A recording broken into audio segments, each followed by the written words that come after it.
Hi guys! Welcome back to my channel. It's me again, Junry Malinge, or just for me, Teacher Junry, a licensed professional teacher major in mathematics. Ako po ay gumagawa ng mga Tagalog math tutorial mula grade 7 hanggang grade 11. Ito po ay tulong at dedikasyon para sa mga magulang, sa mga magtuturo, at lalo-lalo na sa ating mga kabataan. Ayan, kung bago ka pa lang sa aking YouTube channel, don't forget to like and share and hit the notification bell para updated ka sa aking mga bagong video na ipapalabas. Stay tuned!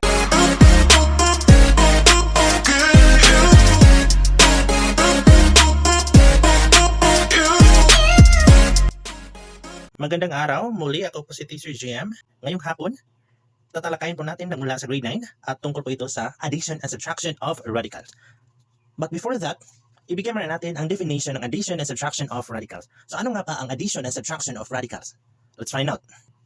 So addition and subtraction of radicals. In adding and subtracting radicals, you can only add or subtract if our radicals is similar. So ibig sabihin, makapag-add lang tayo at makasubtract kapag ang ating problem or ang ating radicals is similar. Similar radicals. Another.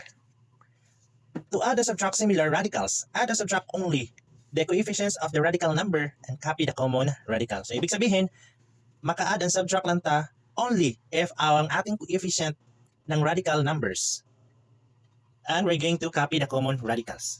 Then gets. For example, this one. We have square root of 4 plus square root of 4. Ibig sabihin, same tayo ng radicals. Okay? Same tayo ng radicals. So, ibig sabihin, we're going to copy the square root of 4. Okay, this is our number 1 example. Okay, example number 1. Negative 7 square root of 6 minus square root of 6. So, ibig sabihin, we are similar radicals. So, we're going to combine. So, take note, kapag walang tayong nakikita sa unahan ng radical expression, always remember that mayroon po siyang visible 1 na hindi natin nakikita o hindi natin nalagay. So, for example, this one. So, ibig sabihin, always talagang mayroon siyang 1 dito, visible 1. So, we're going to put 1. So, we have negative 7. Since ang ating operation is subtraction, so we're going to sign what? We're going to change the sign. So, ang ating rules is, ang ating operation is subtraction, so magiging positive. Tapos, ang ating 1 is just positive to negative 1. And copy the radical square root of 6. Then gets. Okay, next, simplify. We're going to add positive times negative 1, that is negative 1 square root of 6. And we're going to simplify. Negative 7 minus 1, that is negative 8. Meron kang utang na shit dinagdagan mo pa ng utang na peso. So, ilan ang utang mo? So, lahat ay negative 8 square root of 6. So, this is our final answer. Gets? Okay, sample number 2. We have negative 5 square root of 5 plus 3 square root of 5. So now, since ang ating radical is similar, so we're going to simplify directly. So we have negative 5 plus our 3 and copy our radical. So we have square root of 5. Alright, so we have negative 5. Mayroon kang utang na 5 peso. Binayaran mo ng 3 peso. So ilan ang utang mo? So ibig sabihin, mayroon ka pang negative 2 square root of 5. Gets? Okay, example number 3. Meron po tayong negative 2 square root of 27 minus negative 2 square root of 27 and negative 2 square root of 27. So ito example number 3. Ibig sabihin, similar radicals. But take note, kapag pwede palang i-simplify ang nasa loob ng radical sign, pwede nating ilabas. So ano ang ating gagawin? Kasi kanina, sa example number 1 and 2, hindi na pwede nating ilabas. So ngayon, sa example number 3, the square root of 27, pwede pa nating i-simplify. So now we have, so hanapin natin yung factor ng square root of 27. So square root of, so we have negative 2 plus 2 plus 2, that is 6. And copy their sign of negative. So they are both negative, so we have negative 6. And then we're going to factor the square root of 27. So ano nga ba ang factor ng square root of 27? So we have 9, 3. Bakit 9 and 3? So in order to find the factor of 27, make sure that the one number that is perfect square. For example, there's 9. Is it a perfect square or not? Yes, that is a perfect square because 3 times 3, that is 9. Okay, next is we have, we're going to square root of 9, we have 3. Ilabas natin, so 3 and remain or square root of 3. Next, multiply. Negative 6 times 3, that is 18, square root of 3. Is it the final answer? Yes, this is our final answer. Nakuha. Okay, example number 4. Okay, example number 4. Meron tayong negative 2 square root of 12 plus 2 square root of 3 plus 2 square root of 20. Alright, is that similar radicals or not? No. So we have, we're going to factor first. So we have the square root of 2 as factor. What is the factor of our square root of 12? That is, we have perfect square. So we have 4 and 3. Kasi 2 times 2, that is 4. Next, we have 2, copy the square root of 3, and we have 2 square root of 20 na may, i-factor natin yung square root of 20 na may square number, that is what? 4 and 5. 4 times 5, that is 20. Okay, next is we're going to what? Simplify. So we have negative 2 square root of 4. So we're going to ilabas natin yung square root of 4, that is 2. So we have 2 and copy ang ating square root of 3. I-remain natin yan dyan. And copy this 2 square root of 3 plus 2. We have square root of 4, that is 2. Ayan, ilabas natin yung 2. Tapos, i-remain natin ang square root of 5. Next, multiply. Negative 2 times 2, that is negative 4 square root of 3 plus 2 square root of 3 plus 2 times 2, that is 4 square root of 5. Next, ano ang dapat natin gawin? Meron ba similar dyan? Similar radicals? So yes, meron. We have this one. So we're going to add. So negative 4 plus positive 2, that is negative 2 square root of 3 plus 4 copy square root of 5. Is it our final answer? Okay. This is our final answer. Number 5. We have negative 7 6 root of 3 minus 3 6 root of 192 minus 6 root of 320. Is it a similar radical?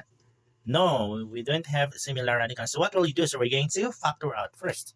So we have negative 7 6 root of 3 minus, so what is our factorial of 6 root of 192? That is, we have 3 6 root of what?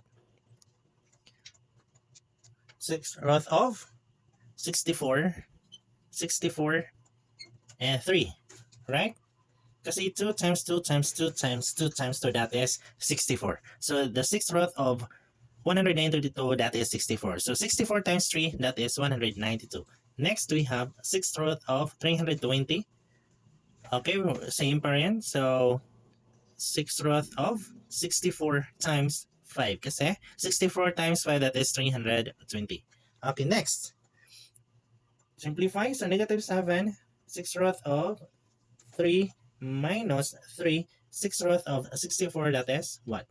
That is 2. Right? That is 2. Okay. 2 times 2 times 2 times 2, that is times 2, that is 64. And copy that square root of 3. Next is 6th root of 64, that is we have that is visible by 1. So 64, 6th root of 64, that is 2. And copy the radical square root of 5. Okay, next is multiply. So negative 7, 6 root of 3, negative 3 times 2, that is 6. Ayan.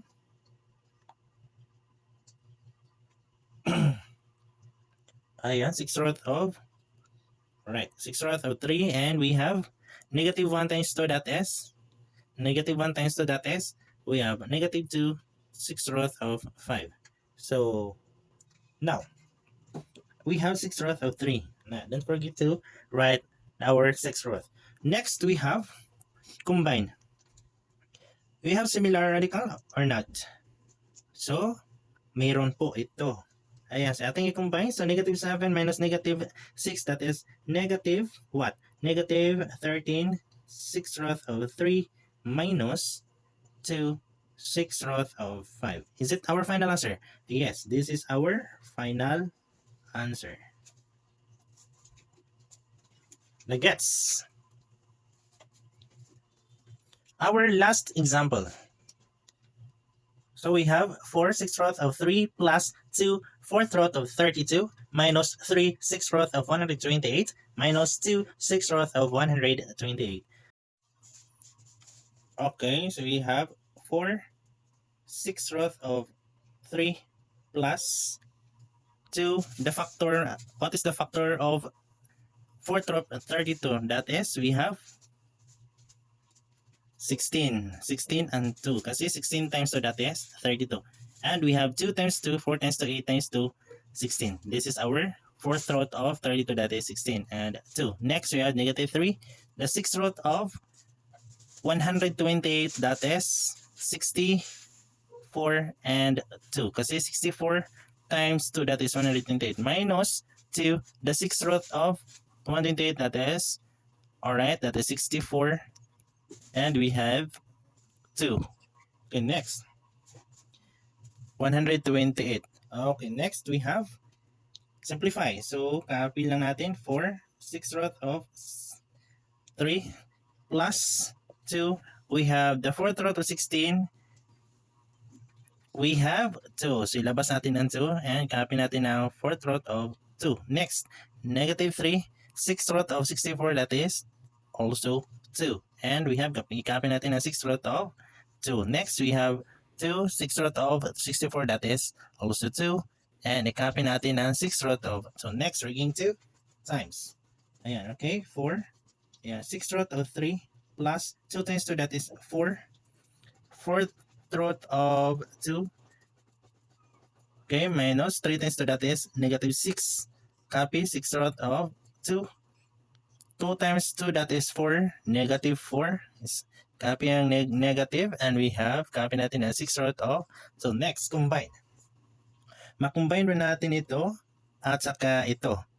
Kasi same sila ng root, 6 root. Makombine ba natin sila or hindi? Hindi. Kasi ang ating radical, that is not similar. So hindi natin sila ma-combine. So ang ating i-combine nito is ang ating same radical. Okay, saan dito ang ating pwedeng i-add? So ito lang silang dalawa. Okay, next we have, copy lang natin to 4 and the 6th root of 3 plus 4. Alright, we had the 4th root of 2. Okay, next combine lang natin to silang dalawa. Negative 6 and negative 4, that is negative 10. We have copy ang 6th root of 2. Is it the final answer? Yes, this is our final answer. Nagets? Okay, and that's all for today. At sana meron kayong natutunan sa ating topic nito. See you to my next vlog. Goodbye. I'm back. Ayan. Kung nakatulong po ito sa inyo, please like this video at mag-comment na rin kayo sa baba. It's me again, Teacher JM. Laging nagsasabi, stay safe, stay home, stay healthy, at mag-aral ng mabuti para sa may magandang kinabukasan. See you to my next vlog. God bless and goodbye.